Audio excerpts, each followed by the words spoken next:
me it's pointing toward. I'm not worried, I'll follow reward. You pop my head open like a gun. Pop his head open like a gun.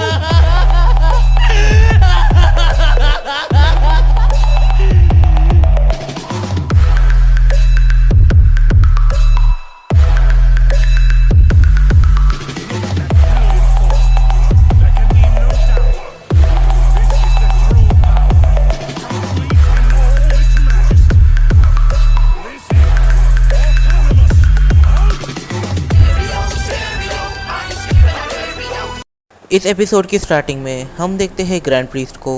Grand priest इस point पर tournament of power को देख रहे थे। Tournament of power को देखते समय वो एकदम से अनाउंस करते हैं अब टूर्नामेंट ऑफ पावर को बस 15 मिनट ही बचे हुए हैं और सैन एक्रिस की जो धड़कनें हैं वो धीरे धीरे कर कम होती जा रही है। और फिर हम देखते हैं बैटलफील्ड के अंदर यहाँ पर जितने भी वॉरियर जिरेन से बैटल कर रहे थे अब उन सभी की हालत धीरे धीरे कर डाउन हो रही थी। यहाँ पर उनके पास स्ट्रेंथ की कमी नहीं थी, उनके पास कमी हो रही थी वो है एनर्जी की। इस पॉइंट पर जिरेन को यहाँ पर एनर्जी की कमी महसूस ही नहीं हो रही। जिरेन यहाँ पर खुद शौक है कि आखिर उसे एनर्जी की कमी नहीं हो रही और उसके सामने जितने भी वॉरियर्स हैं उनके पास आखिर इतनी कम एनर्जी कैसे है। इस पॉइंट पर जिरेन एकदम से एक काफ़ी ज़्यादा डेंजरस अटैक बना लेता है। इस पॉइंट पर जिरेन जानता है अगर वो इन्हें एलिमिनेट कर सकता है तो वो अभी, अगर ये लोग गलती से भी एनर्जी से थोड़े से भी भर उठे तो फिर ये जिरेन के लिए काफ़ी बड़ी प्रॉब्लम होगी। वो एक काफ़ी ज़्यादा डेंजरस अटैक सीधा गोकू, वेजिटा, ब्रोली इनकी पूरी स्क्वाड के ऊपर कर देता है। तभी यहाँ पर एंट्री होती है गोकू ब्लैक की। इस पॉइंट पर गोकू ब्लैक के हाथ में एक काफ़ी ज़्यादा डेंजर अटैक बना हुआ था। वो इस अटैक को सीधा जिरेन के अटैक की ओर करता है और यहाँ पर इन दोनों के बीच में एक kind of power struggle start हो जाता है और तभी इनका जो पावर स्ट्रगल है वो एकदम से ब्लास्ट होता है। यहाँ पर गोकू ब्लैक अपने आसपास एक प्रोटेक्टिव शील्ड बना लेता है जिससे कि यूनिवर्स 7 की टीम को ज़्यादा कुछ नहीं होता और ये सेम चीज़ जिरेन ने भी करी है। पर तभी हम देखते हैं गोकू ब्लैक के साइड में, यहाँ पर गोकू ब्लैक के साइड में एकदम से मार्जिन बू और अल्ट्रा ईगो वेजिटा ये दोनों ही आ जाते हैं। यहाँ पर जो अल्ट्रा ईगो वेजिटा है वो कहता है मुझे आखिर अपनी बैटल के बीच से यहाँ पर आना पड़ा। तभी एकदम से जिरेन के साइड में टोपो आ जाता है। इस पॉइंट पर टोपो वेजिटा से पूछता है कि आखिर तुम बैटल के बीच से यहाँ पर क्यों आ गए, क्या तुम्हें मुझसे डर लग रहा था। वेजिटा इस पॉइंट पर कहता है भूलो मत कि आधे मैच तक मैं डोमिनेट कर रहा था और टोपो फिर सामने कहता है तुम आधे मैच तक डोमिनेट कर रहे थे फिर बाद में मैंने डोमिनेट करना स्टार्ट कर दिया था। पर तभी यूनिवर्स 11 का सुप्रीम का एकदम से अपने कानों से दोनों ही पोटारा इयररिंग्स को निकाल देता है और उसे जिरेन और टोपो की तरफ फेंक देता है। इस बैटल को देखते समय जो ग्रैंड प्रीस्ट है वो काफ़ी सारी चीज़ों को रियलाइज़ करते हैं, जैसे कि जो अल्ट्रा ईगो और अल्ट्रा इंस्टेंट होती है उससे भी ज़्यादा पावरफुल चीज़ें एग्जिस्ट करती है। बस उन चीज़ों के बारे में मॉर्टल्स को पता है, ना कि गॉड्स को। यहाँ पर जो ग्रैंड प्रीस्ट है वो ये भी समझने की कोशिश करते हैं कि जो फ्यूजन ये लोग करेंगे आखिर उस फ्यूजन की पावर क्या होगी। और ग्रैंड प्रीस्ट यहाँ पर अपने मन में सोचते हैं कि जो पावर जिरेन को मिली है वो पावर में भी थोड़ी सी कम हो जाएगी टोपो की वजह से। तभी वेजिटा एकदम से उस फ्यूजन वॉरियर पर अटैक करने के लिए आगे बढ़ता है।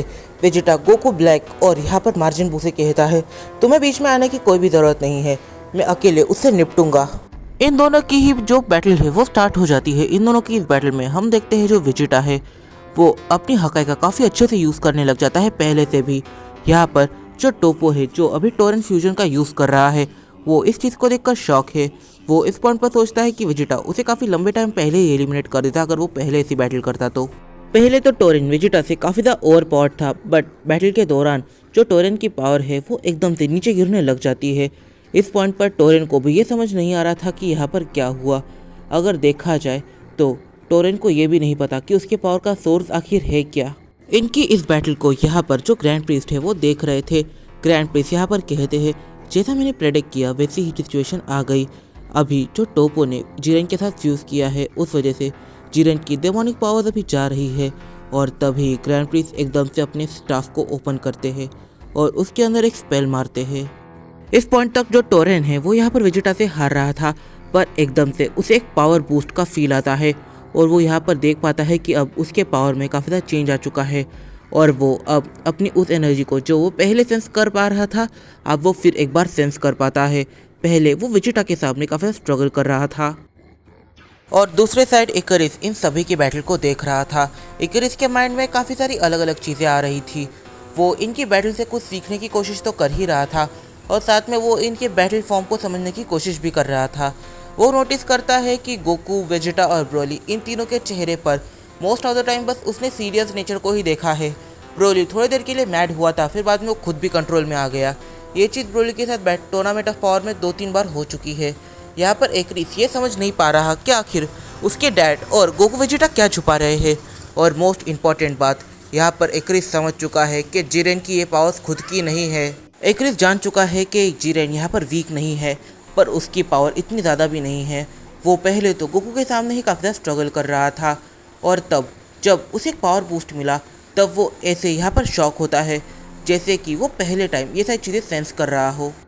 एक्रिस इस पॉइंट पर ये रियलाइज़ करता है कि जो जिरेन है वो नो डाउट काफ़ी ज़्यादा पावरफुल है, पर वो इस हद तक पावरफुल नहीं है कि वो इन सबको अकेले टेक डाउन कर सके। हो ना हो जिरेन कुछ ना कुछ चीज़ें कर रहा है, और तब जो यहाँ पर एक्रिस है उसके माइंड में आता है कि मैं भी जिरेन किसी और ऐसे अननोन सोर्स से पावर को ले रहा हो जो काफ़ी ज़्यादा पावरफुल है। इस पॉइंट पर यहाँ पर जो टोरेन है वो पहले तो वेजिटा से काफ़ी ज़्यादा बुरा पिट रहा था, उसके सामने स्ट्रगल कर रहा था, बट एकदम से जो टोरेन है वो एकदम से डोमिनेट करने लग जाता है। और एक पॉइंट ऐसा आ जाता है कि टोरेन वेजिटा को एक पंच मारता है और उसे ऑलमोस्ट नॉकआउट कर देता है। पर तभी ब्रोली एकदम से अपनी थोड़ी सी एनर्जी लगाकर अपनी एक ऐसी ट्रांसफॉर्मेशन में चले जाता है जो इकाई ट्रांसफॉर्मेशन थी तो काफ़ी ज़्यादा पावरफुल है और उसके ऊपर है, और इस ट्रांसफॉर्मेशन में उसके बाल गोल्डन हो जाते हैं। अब ये ट्रांसफॉर्मेशन कौन सी है ये चीज़ तो मुझे कमेंट बॉक्स में बताओगे। वो एकदम से जिरेन के ऊपर अटैक कर देता है, टोरेन के ऊपर अटैक कर देता है। तभी यहाँ पर जो ब्रोली है वो एकदम से टोरेन के ऊपर अटैक कर देता है। टोरेन इस अटैक को काफ़ी ज़्यादा मुश्किल से डॉच कर पाता है। इस पॉइंट पर जब तक ब्रोली के पास एनर्जी थी तब तक वो यहाँ पर टोरेन को इक्वल की टक्कर दे रहा था, बट जैसे ही ब्रोली की एनर्जी की धीरे धीरे करके कम होने लग जाती है, वैसे ही टोरेन इस चीज़ को समझ जाता है और वो एक काफ़ी ज़्यादा डेंजरस पंच सीधा ब्रोली की चेस्ट में मारता है।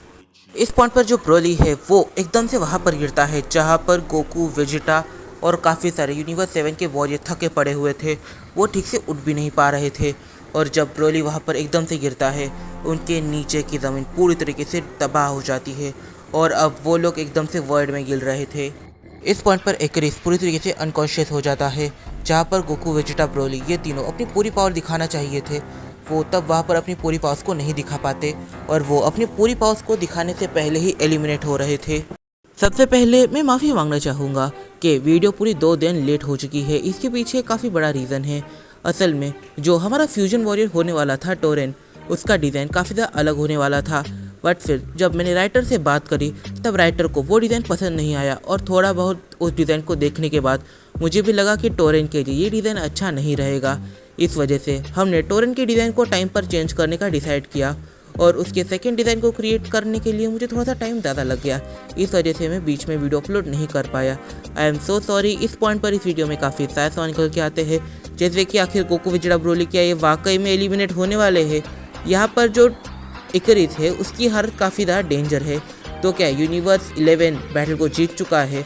यहाँ पर तुम एक्रिस को पकड़ो या ना पकड़ो, वो यूनिवर्स 7 का मेंबर है, पर अभी वो अनकॉन्शियस है, मतलब कि होने के बाद भी ना होने के बराबर है।